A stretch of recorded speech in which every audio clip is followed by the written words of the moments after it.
Welcome to Coffee and Candor. This is Ross. Amber. And Chris. Today, we are going to start off with Nasty Foods. And Ross was just telling me about the Waffle House experience that he had. Yeah. To be fair, I actually like Waffle House, but I stayed away from it for a while after their sausage and gravy. I have not been back in years because we did some work overnight and got off at like 7 o'clock in the morning, and a couple of us were like, let's go get something to eat. I'm hungry. Reasonable. And so we went to Waffle House. We're sitting there, and me and another guy both ordered steak and eggs. That's me pouring this water. I'm not like peeing in the thing. So we're sitting there waiting on it. They bring it out. We start to cut into it, and it's like, what's that smell? Oh, no. And we get a piece cut off, and it's like, Someone rubbed their taint on the meat, so you had tainted meat. No, that meat was rancid. Ew. I mean, it was bad. Oh, my God. I mean, you could smell it. It was that bad. Oh, God. Did any of y'all eat it? No. Okay, so we had gone to Waffle House, and I don't remember if it was one of these here, but it was a Waffle House. Yeah. And because I like Waffle House, Amber doesn't. I think it was maybe after a ghost hunt. We were with Shannon, I think. Oh, okay, so then it was one on the way back from Boonville. And we ordered whatever we ordered. She ordered sausage and gravy, or biscuits and gravy, rather.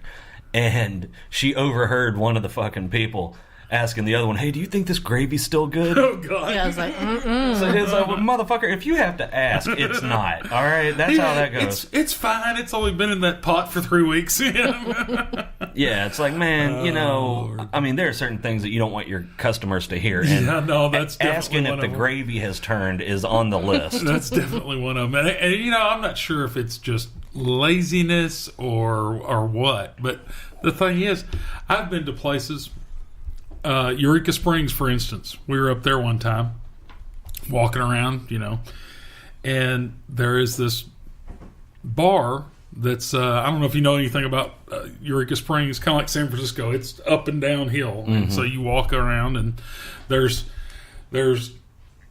stores on one level, and then a store which would be the basement for that one is actually the ground level on the other side. And there was this bar, and I mean, it was kind of a dive bar. That was some of the best food I've ever had in my life. I mean, that guy cooking back there was a genius. But then, like, here recently, a local place that, everybody talks about on Facebook, and, oh, they were great. Well, they've gotten a brick and mortar location, and Brandy and I decided to stop there. Wasn't so great. That was one of the worst meals I've had recently. Well, yeah, I've heard a lot about that. They said the food truck was awesome, and since they got this building, oh man, terrible. I mean, it was just bad. It was dry. It was just bad. Trying to cut cost on their rent. Yeah, something. And you know what? I see that a lot. Mm-hmm. I mean, working in North Little Rock, there's a lot. I've been there 20 years. And you kind of get in a rut on places to eat, that sort of thing. And I've seen places come in and start out great, and then after a few months, they start trying to cut costs. They try, and it's like your business is gone now because you. But some of this stuff, I mean, I don't know. I don't know if it's laziness on the staff's part. I don't know what the problem is, but I mean, it's hard to fuck up boiling water. Well, I'll tell you how you can add it. All right, so I hate Spam. Oh, me too. I don't mean the like, first time I'll eat Spam is when they can actually tell me what the ingredients are. Oh, yeah. They don't know. Yeah, Spam just stands for stuff posing as meat. Yeah, It's exactly. good fried up. No, it's not good. It's fried Yes. up. No, it's not. No, it's fried not. Spam and You mayo need, sandwich. You need to join the guys that I work with because they love it too. Okay. Well, let me. I grew up on it.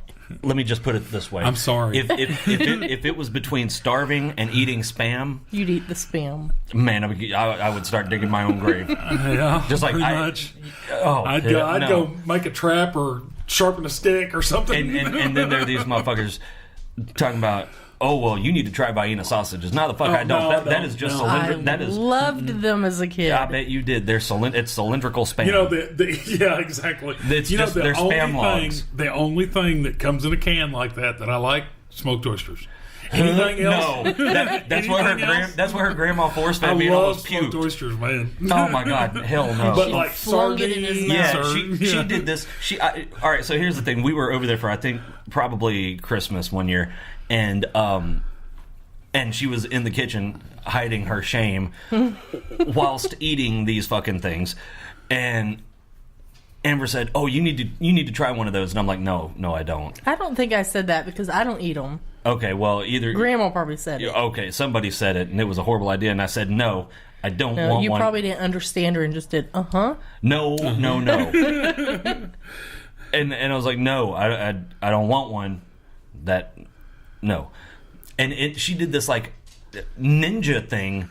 All in one motion, stabbed one of these squirmy fuckers, or snotty bastards, out of this can and flung it into my mouth.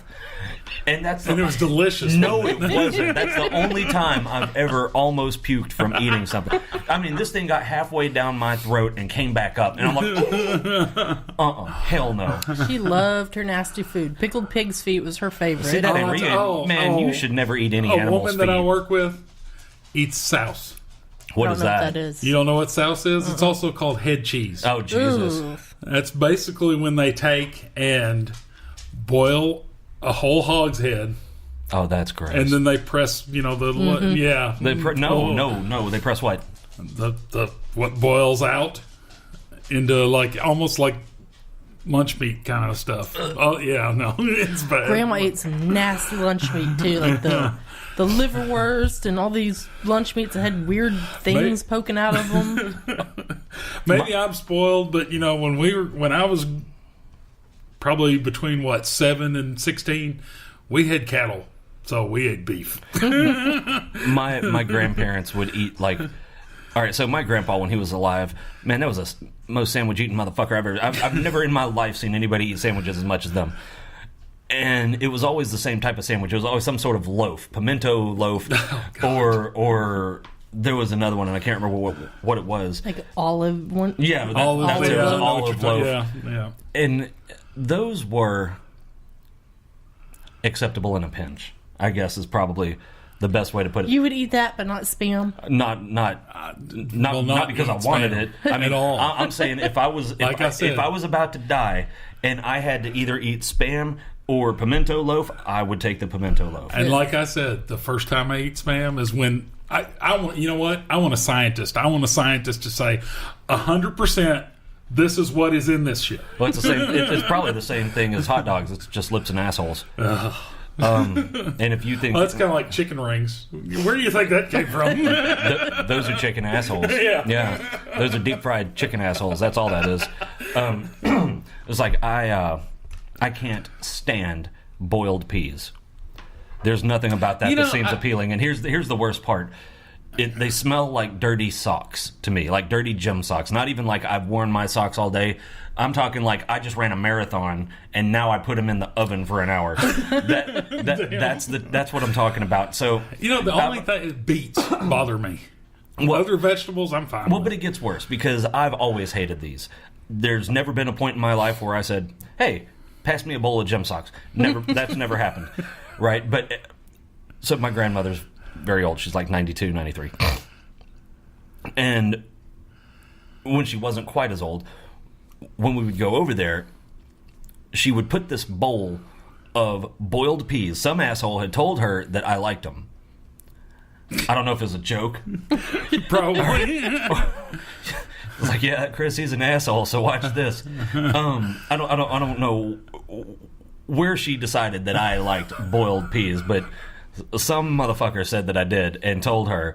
And so every time we went over there, she'd put this bowl of hot, boiled gym sock peas. A table full of food, and those peas would always go right in front of Chris. Yeah, and finally I was like, she was like, why aren't you eating any? I'm like, because they make me want to vomit. No, I didn't say it like that because that's rude. No, I wouldn't be rude to my grandmother. But I was like, I don't like peas. And she was like, oh, I thought you loved peas. I'm like, No. No, I've never liked peas. Not ever once in my life have I eaten peas. And I said, damn, those are good peas. Never. And, I thought you used to. No, you must be thinking about your other grandson because it ain't me. That's another thing I don't like. And I mean, I eat a lot of different things, but there are some things I do not like. Sauerkraut. Brandy and her mom love sauerkraut. I can't get past the smell. Oh, you can't smell it when you're eating it. No. That's a deal breaker. And I don't like sauerkraut either. Well, I can get behind sauerkraut a lot quicker than I can get behind boiled peas. I'm just saying that if I was starving and it was between boiled peas and sauerkraut, back the truck of sauerkraut up to me. Well, you have one of my grandma's famous sour cream and salt sandwiches. Well, number one, I don't know how famous it is. Number two, she ate really weird stuff. Here's the thing: the unhealthy part of that is the bread. The sour cream is fine because, as we know, fat doesn't make you fat. Carbs do. Carbs are in the bread. Yeah, whatever. Okay. No, not whatever. That's the truth. That's scientific fact. Yeah, whatever. No, it's not. Or she'd leave the Don't baking. believe me. You know what? There's 11 billion things that are going to kill you. You might as well enjoy it. Food's one of them. And then she'd leave the bacon grease on the stove from breakfast. And then sometime through the day, she'd get a piece of bread and just swipe it in the cold bacon grease and eat that's it. disgusting. Oh, that's just like lard. I mean, they like- used to sell like tubs of lard. That's basically what that is. That's like bacon. Now, They're like bacon you warm jelly. that back up and use it to cook something else. yeah, Hey, that's you're awesome. cool. Yeah, Yeah, it's But- that's like bacon jelly, bacon no, that's jam. not That's even what bacon that is. jam. No, That's oh my god. And then she'd take all the chicken innards and fry them up and eat them. Oh, that's people have done that for years. Yeah. oh my god. Some of them I like, some of them I don't. I don't like gizzards. Well, Chicken livers are fine. No, I don't. I can't get behind chicken livers. They have this weird aftertaste I can't get past. But my grandmother's sister did this once. I saw it. I was probably 10 when I saw it. I can't get past it. Because people in my family squirrel hunt, right? Not me because I enjoy watching the squirrels. So the idea of blowing them apart with a shotgun, I don't really like it. But whatever. Yeah. I mean, I'll eat them. But I'm just not going to kill. I guess it'd probably be better to eat them if they're dead. But I'm not going to be the one to kill them. That's what I'm saying. Anyway, I walked into my grandmother's kitchen, and her sister had performed a craniotomy on the squirrel and was with a spoon, raw squirrel brains, straight down the pipe. Oh, no. Yeah. Is she a zombie now? I was like, you can't unsee that. Yeah, no. Man. About the boiled peanuts. Oh, Those are disgusting. the you know what, the taste I don't mind, but you can ruin carpet if you boil peanuts in that house. Man, my The smell stepdad doesn't go away. my stepdad's mother used to boil peanuts a lot, right? And when we would go over there, it's like getting hit in the face with a fucking baseball bat with that smell. Man, there's nothing like it. It's just wham right in the nose. Oh, I can't get back. Apparently, that's a thing, like in Mississippi, Alabama, and What, all that. boiled Because peanuts? when we went down to Mobile last year, everywhere you went in had boiled. They'd have like big vats of boiled peanuts and stuff. And I'm like, well, like I said, I don't necessarily mind the taste. They're not great, but I mean, with enough salt, they're edible. But the smell while exactly. they're boiling, it's like that is just one of those things that's how you know God didn't intend for that to be boiled. yeah, exactly. You know? Yeah. That's like, oh my God. Lord. So And it's like the first guy, that picked that up and boiled it. It's kind of like, it stinks a little, but should be okay. yeah, and if you're boiling a handful of them, that's fine. If you're boiling 10 pounds of peanuts, you have ruined your house. Yeah. They don't make enough Febreze to get rid of that. Man, and so I eat a lot of broccoli, right? Not like an abnormal amount, but as far as vegetables go, broccoli. Cheese on it, it's great. Yeah, I know that. I eat a lot of it. But what I'm getting to is broccoli doesn't smell great when it's cooked. When it's cold, though, it smells atrocious. You'd wash your food, man. You've never smelled cold, like broccoli that's been cooked and then it's... No. Oh, my God, God. dude. Okay, what about... sauerkraut? Just overpowers everything else. I don't smell anything. Okay. What about cold spaghetti? Yeah, it's pretty stinky. Yeah. That's nasty. So my family on my dad's side is of Italian descent, so spaghetti is in our blood. Well, not literally because that's weird, but that's but spaghetti and garlic. That's and